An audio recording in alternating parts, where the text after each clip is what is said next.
पाकिस्तान में घुसकर की गई वायुसेना की एयर स्ट्राइक पर विपक्ष की ओर से मोदी सरकार से लगातार सबूत मांगे जा रहे हैं। ऐसे में अब कांग्रेस नेता नवजोत सिंह सिद्धू ने ट्वीट कर कहा, क्या वहां 300 आतंकी मारे गए हैं या नहीं? अगर नहीं तो इसका क्या मकसद था? क्या सिर्फ पेड़ उखाड़ने के लिए गए थे? क्या सिर्फ एक चुनावी नौटंकी थी? उन्होंने लिखा है कि सेना का राजनीतिकरण करना बंद करिए। जितना देश पवित्र है उतनी ही पवित्र है हमारी सेना। ऊंची दुकान फीका पकवान। अब इन सबके बीच वायुसेना chief air marshal BS Dhanoa ने सोमवार को प्रेस कॉन्फ्रेंस करके पाकिस्तान पर की गई एयर स्ट्राइक से जुड़े हर सवाल का बेबाकी से जवाब दिया। धनोआ ने कहा कि एयरफोर्स का काम अपने टारगेट को हिट करना है।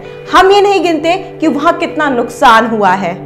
उन्होंने कहा कि हमें जो भी टारगेट मिलता है हम सिर्फ उसे ही तबाह करते हैं। We don't count human casualties. We count what targets have we hit or not hit.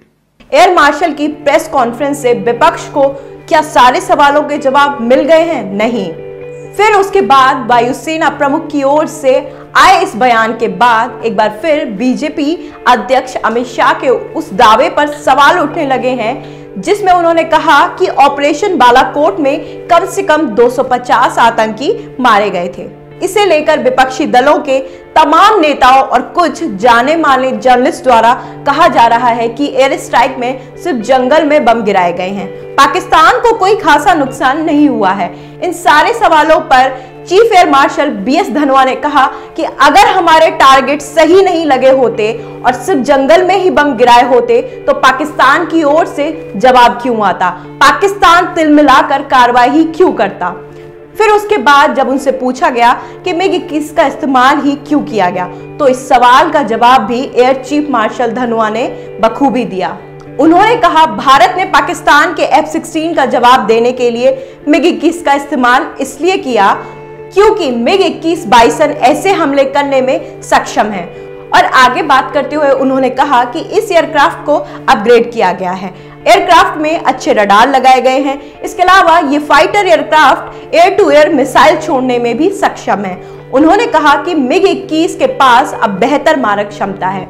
वैसे सबूतों के तौर पर एयरफोर्स पहले भी उस मिसाइल का टुकड़ा दिखा चुकी है जो सिर्फ F-16 में ही लग सकती थी। उसके बाद पाकिस्तान के एक जाने माने पत्रकार ने अपनी ही सरकार के झूठ की पोल खोल दी है। पाकिस्तान कहता रहा है कि 27 फरवरी को उसने भारतीय सीमा में घुसपैठ के लिए अमेरिका में बने फाइटर प्लेन जेट F-16 का इस्तेमाल नहीं किया था। लेकिन पाकिस्तान के जाने माने इस पत्रकार ताहा सिद्दीकी ने पाक सेना में अपने सूत्रों के हवाले से दावा किया है कि इस ऑपरेशन में पाक सेना ने F-16 का इस्तेमाल किया था।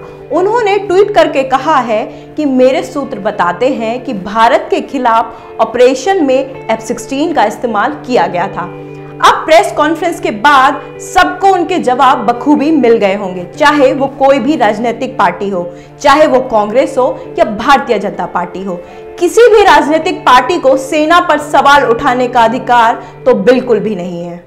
अगर आप हमें फेसबुक पर देख रहे हैं तो फॉलो करें और सी फर्स्ट करें, और अगर यूट्यूब पे देख रहे हैं तो सब्सक्राइब करें और बेल आइकन दबा दें।